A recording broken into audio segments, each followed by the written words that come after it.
So, call me Daddy. Here you are. I brought you in. Uno, dos, tres. Okay? What's the story that the cards are going to tell you about you right now? Let's find out. Story begins in prosperity.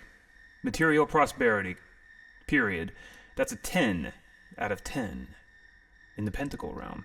There might be a familial connection here. You know that. You can see that the Pamela art displays a deep familial connection. It's right there for you. And you see the tree of life there, gently drawn out in its esoteric lightning bolt formation. Oh, that's what I say to that symbol right now. I say, I love you. I love that symbol. There, I'm not afraid to say it. There it is. Next. Well, from material prosperity, I did kiss that card, to creative life. 3 wands here to suggest that there is nothing but, really just nothing but like a passionate spark available to you right now. An active, passionate spark is available, emerging from all of this prosperity. Congratulations, call me Daddy69.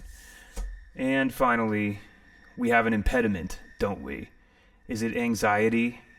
9 swords. Is this something stopping us?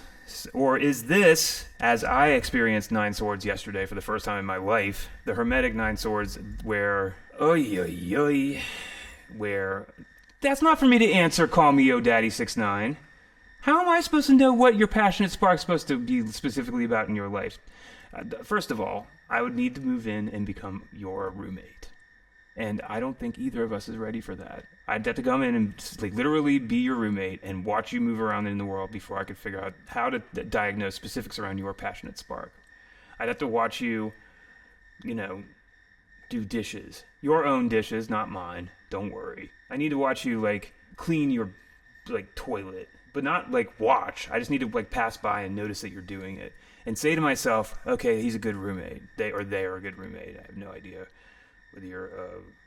whether you're anything. You eloquently put that. In terms of what? I don't know what, dude. Here. The cards are showing you position between anxiety and prosperity. Okay? Right?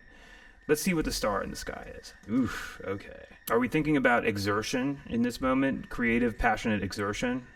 Are we worried about going too far in a certain realm? Is that 10 vibing along to this 10 in some interesting way? Is this 9 of swords, the aspirational 9, pushing you towards the 10? One way or another, with all this power surrounding you, you've got, the cards would seem to suggest, a nice grounded, sort of centered position inside of it that's Empress all the way. Maybe these 9 swords are doing the kind of thing that I was experiencing where you're having to violently cut parts of yourself out. That the Hermit's 9 in that instance is the feeling of those 9 swords cutting out the unnecessary parts of your system that can only hurt you going forward, not help you any longer. Do you know what I mean? Boy, oh boy, it didn't really click until it clicked. Until I was experiencing it.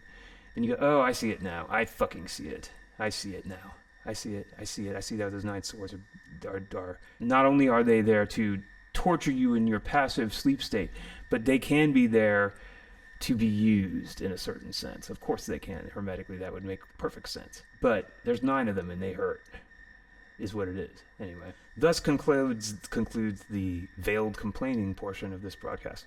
Would you like your 2 pieces of advice, sweet not 69 Yo Mama 96? Here it comes. Okay, you ready? I am.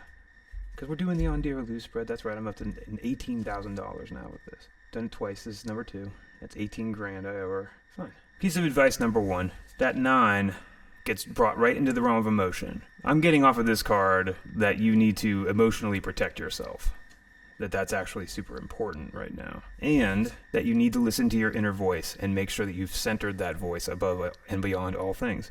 That no matter what, you do not let this voice inside of you, this pure voice that knows exactly what's right and what you should do, that you should not let that voice become obscure. Don't let it get muddied, muffled, muted, distracted.